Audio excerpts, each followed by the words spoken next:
Menchoan and Hongxi meet up and make amends.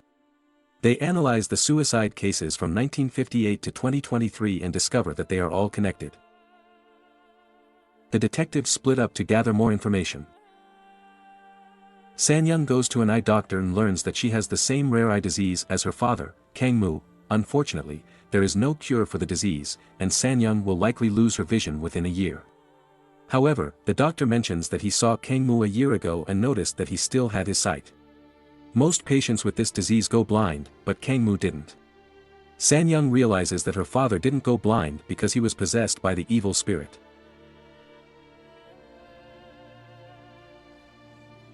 Sanyang spends time with her mother and Shemi, cherishing moments with her loved ones before her vision completely fades.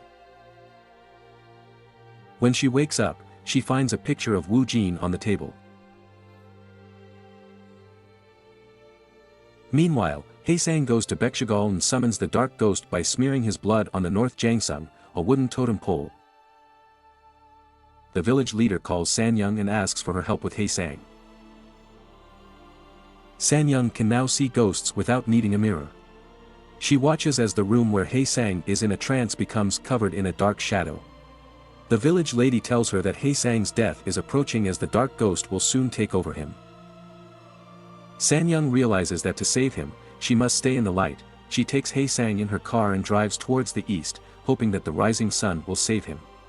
They narrowly escape the dark spirits.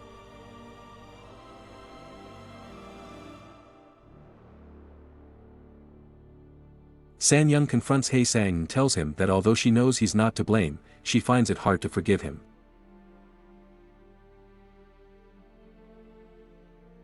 Meanwhile, Hongxi and Menchoan gather all the necessary documents to find a lead in the suicide cases. Hongxi discovers that there was always a lead present during the suicides, but they couldn't find evidence because the ghost takes on the appearance of a person.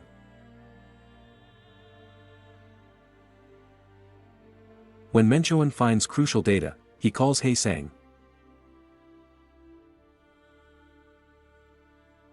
Haesang and Sanyang visit a temple where a painting of the hungry ghost spirit is displayed. After Sanyang shows the picture of Wu Jin to Haesang, he tells her that Wu Jin was his only friend who tragically threw himself in front of a moving vehicle when he discovered he was possessed. As they are about to leave, Haesang notices a poster and learns from a monk that Kang Mu had buried a plant there in memory of a deceased person.